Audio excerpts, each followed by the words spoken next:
Bonjour à tous, j'espère que vous allez bien. Je vous retrouve aujourd'hui pour la deuxième partie de mon projet de couture édouardienne, ou des années 1900 si vous préférez. Si c'est la première fois que vous me voyez, je m'appelle Camille et ici je fais essentiellement de la couture moderne, mais j'aime bien de temps en temps faire de la couture vintage et depuis peu de la couture historique. La première vidéo que j'ai consacrée à cette tenue édouardienne portait sur les sous-vêtements, vidéo qui vous a beaucoup plu d'ailleurs. Je vous remercie pour vos nombreux commentaires, je la remets ici dans le i et dans la barre d'infos. N'hésitez pas à aller la voir ou revoir. Et aujourd'hui, je m'attaque à la tenue extérieure. Cette tenue sera composée de 3 pièces, dont un accessoire. Et comme pour les sous-vêtements, tous les patrons que je vais utiliser dans cette vidéo proviennent du site Truly Victorian. Il y aura d'abord une blouse, que voici. Ils appellent ça blouse waist ou blouse waist, plain d'ailleurs. Et il y a bien marqué ici Edwardian Era. Et apparemment c'est un modèle qui était très courant en 1903, en tout cas outre-Manche. Donc c'est un modèle qui, comme son nom l'indique, est très simple, vous voyez ici le schéma, mais il a toutes les caractéristiques d'une blouse de l'époque, c'est-à-dire on a ce volume de tissu ici très important au niveau des côtes et du ventre, pour obtenir ce fameux effet gorge de pigeon qui est tellement typique de cette période. On a des manches longues avec un ballon de tissu ici en bas, un côté très bouffant au niveau du poignet et de l'avant-bras. Par contre, les poignets sont très ajustés, ainsi que le col ici, qui est très haut et très ras du cou. Et la blouse se ferme au dos avec une patte de boutonnage qui va du haut du col en bas, au niveau de la ceinture.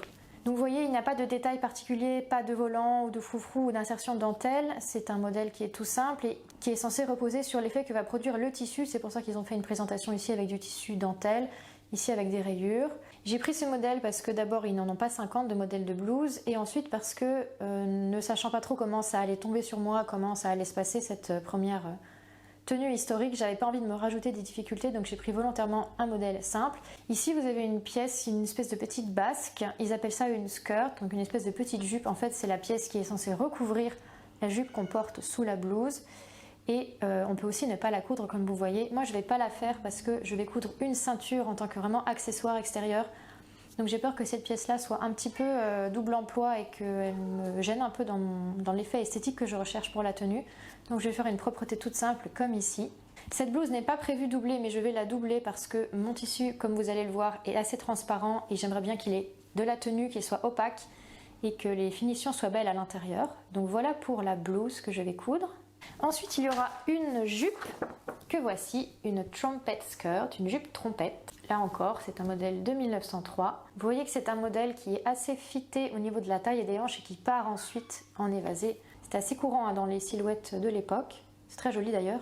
Ici, vous avez un modèle avec un pli dans le dos et une jupe qui est ronde derrière. Ici, vous avez un modèle sans pli avec une longueur, je dirais, normale pour l'époque, mais très longue, on est au ras du sol.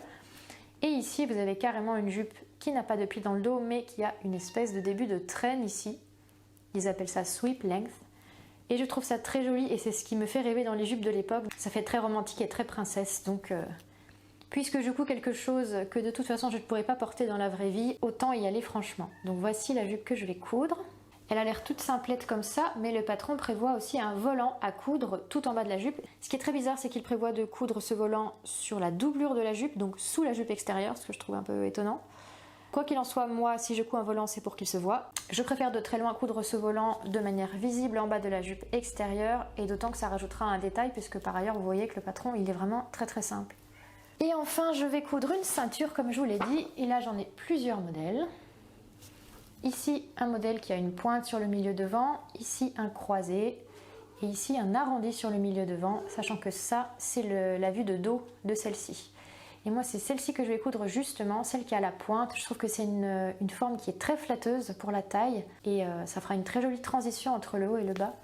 C'est vraiment une forme qui me plaît beaucoup, donc je vais faire ici la vue A. Il n'est pas exclu que pour la fermeture, je me dirige vers un zip invisible, même si c'est pas d'époque. Je verrai le temps dont je dispose et le niveau de motivation aussi, mais il n'est pas exclu que je me tourne vers cette solution-là parce que ça me simplifiera la vie et l'effet sera quand même joli. Donc pour les tissus de doublure de la blouse et de la jupe, je vais piocher dans ce qui me reste des draps que j'avais achetés pour les sous-vêtements. J'ai encore un drap plat qui fera très bien l'affaire pour la doublure de jupe. Et pour la doublure de blouse, je prendrai ce qui restera du drap plat et aussi des tissus blancs que je garde dans un carton. Ici, j'aurai de quoi faire normalement toutes les pièces de blouse. Ce sera peut-être pas toujours le même tissu, donc pas toujours exactement le même blanc, mais pour une doublure, je trouve que ça n'a pas d'importance. Et pour le tissu extérieur, qui est un peu la star de ce projet, j'ai trouvé un magnifique voile de coton à Mondial Tissu que voici. C'est un coton blanc à rayures rose foncé rouge. Voilà, c'est comme ceci et les lignes ne sont pas continues, vous voyez, ce sont des petits pointillés. Je trouve ce motif très mignon, très délicat. Il est vraiment parfait pour le projet que je lui destine. Je voulais vraiment des rayures pour ce projet, je ne sais pas pourquoi, mais je voyais vraiment des rayures pour cette robe. J'aime les rayures, j'en porte peu et j'aime les coudre, d'autant que là ce sont des rayures verticales où il n'y a pas trop de problème de raccord. Donc je suis très contente d'avoir trouvé ce tissu qui correspondait vraiment à ce que je cherchais. Il coûtait entre 11 et 12 € le mètre et j'en ai 8 mètres parce que avec la jupe qui est très longue, le volant et tout ça, ça consomme beaucoup de tissu. Donc ça c'est un coupon de 3 mètres, mais j'en ai un autre coupon de 5 mètres dans l'atelier parce que j'ai acheté une fin de rouleau et que j'ai ensuite dû commander le manquant. Vous voyez, il est très transparent, donc c'est aussi pour ça que je le double. Et j'aime vraiment beaucoup ce motif de rayure qui va encore plus visuellement allonger la silhouette et j'espère faire un bel effet visuel. De loin on voit pas grand chose, mais de près il y a les jolies rayures. Je crois que je vous ai tout dit, donc je vais passer à la découpe.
Alors j'ai presque terminé de découper toutes mes pièces de tissu extérieur. Ici les dos, le col montant, le devant au pli, la ceinture de jupe que j'ai élargie parce que je trouve que leur pièce de patron elle est quand même très étroite, donc je préfère couper large et voir sur place. Les poignets de manches, quelques pièces de jupe que j'ai repliées parce qu'elles sont très grandes. Il en manque une qui est ici parce que c'est le milieu dos qui est donc le plus fort de la traîne. C'est une pièce qui est immense et qui ne rentre pas dans mon tissu plié, donc je vais devoir la couper en simple plus tard. Et cette énorme chose là, c'est la manche. C'est tout simplement gigantesque. Donc là-haut, vous avez la tête de manche qui sera froncée pour s'ajuster à l'emmanchure. Et tout ça, ce sera froncé pour s'ajuster au poignet. Donc ça vous donne une idée du volume qu'il va y avoir au niveau de l'avant-bras. C'est assez énorme, j'ai hâte de voir ce que ça va donner. Et petite chose, vous voyez que j'ai découpé mes poignets de manche de manière à avoir les rayures horizontales par rapport à la manche qui aura les rayures verticales. J'avais envie de jouer un peu avec le sens des rayures, de créer un effet optique un peu différent, donc je me suis arrangée pour couper ça de manière à obtenir les lignes horizontales. Je vais entoiler ces poignées de manche, de même que leur doublure qui est là, de même que les cols et aussi les ceintures de jupe, je pense, pour que ça ait de la tenue et que ça tienne vraiment tout ça parce que ça va peser son poids. Là-bas sont mes pièces de doublure, donc pareil, le col, le milieu devant, les dos, la manche repliée et la ceinture de jupe.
très beau. J'ai augmenté la lumière de mon appareil, j'ai mis l'éclairage artificiel. Je peux pas le mettre plus loin parce qu'il y a un mur derrière, donc ça va être très éclairé ici et moi je suis un peu dans la pénombre, mais c'est pas grave, l'important c'est la blouse.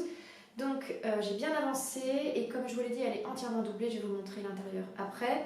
J'ai terminé de poser les manches avec le fameux petit ballon de tissu ici au niveau du poignet. En parlant de poignet, j'ai posé donc les poignées de manches avec leurs fameuses petites pointes dans lesquelles j'ai cousu 2 boutonnières. Sur le dessin technique, ils en mettent 3, mais moi j'avais pas la place donc j'en ai mis 2. Et ma foi, c'est quand même très bien. Je vais vous le montrer là où je l'ai fermé. Ça donne ça. C'est très joli, très raffiné je trouve, j'aime bien. J'ai posé des boutons recouverts que j'avais recouverts il y a des mois, voire des années. Je ne sais pas dans quel but, mais là ça m'a bien rendu service. J'en ai donc utilisé 2 par poignet. À l'intérieur, c'est comme ceci, donc c'est tout propre. Hein. Je l'ai doublé avec un... je ne sais pas trop ce que c'est, un coton, un drap, enfin, du blanc quoi. Ici pour la patte de boutonnage, j'ai fait comme si mon tissu à rayures et mon tissu blanc n'étaient qu'un seul tissu et j'ai fait mon repli avec les 2 à la fois. C'était plus simple, c'est très propre. Hein. C'est un double repli avec une surpiqûre, donc c'est vraiment très propre. J'ai pré-froncé ici en bas le bas du corsage, c'est comme ça qu'on va obtenir le fameux effet gorge de pigeon typique de l'époque, qui sera accentué parce que je vais porter le cache-corset dessous et il y aura beaucoup de volume ici aussi, donc ça va faire vraiment le buste typique de cette période-là. Il me reste donc à poser une ceinture ici. J'ai décidé de ne pas faire l'espèce de basque là, de jupe, parce qu'elle est assez large et puis je pense que ça va un peu me gêner. Je voudrais juste faire une propreté toute simple, un peu comme celle que j'avais fait sur le cache-corset, un petit peu plus large quand même parce que sur le cache-corset elle était vraiment très étroite. Donc je vais juste faire une propreté toute simple, toute droite, d'environ 3 cm de large, ce sera très bien. Et il me reste aussi à faire l'encolure. Alors l'encolure c'est très particulier, il y a 2 pièces à couper. Il y a celle-ci d'abord, là elle est un peu abîmée parce que je l'avais mal rangée. Ça c'est le col qui n'est pas très haut qu'on coud sur la blouse et qui n'est pas censé en bouger, donc il est cousu définitivement. On a aussi ce col-ci qui est nettement plus haut et c'est celui qu'on voit sur le dessin technique là. Le col très haut. Et celui-ci il est censé être détachable, amovible. On le coud, c'est une pièce qui est censée se retirer. Moi j'ai pas envie de m'embêter, je vais couper un seul col et je voudrais qu'il soit haut, donc je vais couper celui-ci et je vais le coudre à la blouse de manière non détachable. Il sera vraiment cousu définitivement sur la blouse. Et j'aurai terminé la blouse après avoir bien sûr brodé les boutonnières et cousu les boutons. Je mettrai des boutons assez simples parce qu'il en faut un certain nombre et je n'aurai pas assez de ces boutons là pour le dos, donc j'en mettrai d'autres mais ça ira quand même. Voilà, donc j'ai encore un tout petit peu de travail sur cette blouse mais ça devrait aller relativement vite. Et ensuite, je pourrai m'occuper de la jupe.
J'ai terminé d'assembler ma jupe. Vous voyez, c'est assez imposant le volume qu'il y a en bas.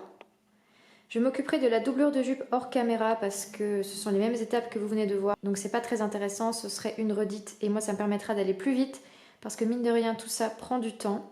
Là j'ai envie de changer un peu d'atelier donc je vais m'occuper du volant. Le volant je vous ai pas raconté, c'est cette pièce-ci qu'on coupe au pli 5 fois. Donc vous imaginez cette longueur 2 fois et x 5. J'ai coupé toutes mes pièces qui sont là, j'en ai même coupé 7 parce que je voulais être sûre d'avoir une grande longueur de volant pour avoir des fronces les plus serrées et les plus denses possibles sur mon ourlet parce que je voudrais vraiment un effet chichi pompon pour ce froufrou de robe. Donc j'en ai coupé 7, je les ai toutes assemblées et ce que je vais faire maintenant c'est que je vais faire un ourlet de chaque côté du volant, j'en ai déjà fait un. Donc je vais faire le deuxième en haut, je passerai 2 fils de fronce au milieu du volant. Ensuite en fronçant je l'ajusterai au périmètre de ma jupe ici. Et son ourlet que je n'ai pas encore fait, donc il faut que je le fasse. Je pense que je vais recouper de 3 cm d'ailleurs parce que je ne sais pas pour quelle stature sont prévus ces patrons, mais pour quelqu'un d'un peu plus grand que moi manifestement.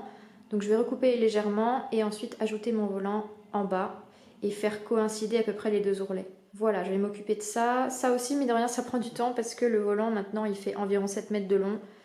Donc même le repassage de l'ourlet il prend un certain temps. Bref, je m'occupe de tout ça et je vous retrouve plus tard. C'est le début d'une véritable chasse au vampire. La croyance dans les revenants est bien.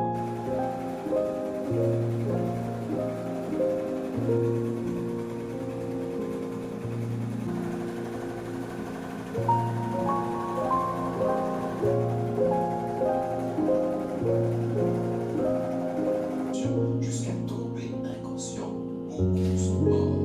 Après que Lisienne se met soudainement à se tortiller frénétiquement.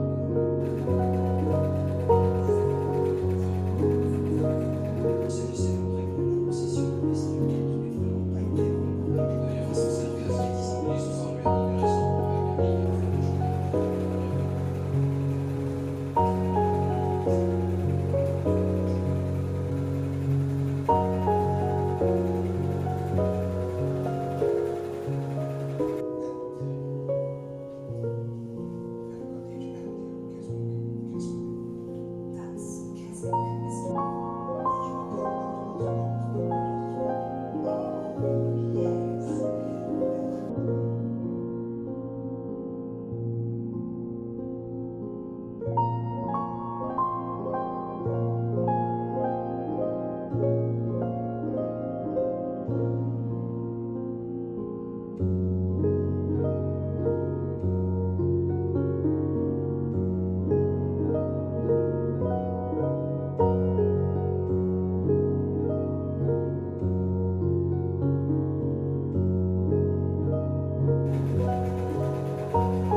Il y a le trait vert.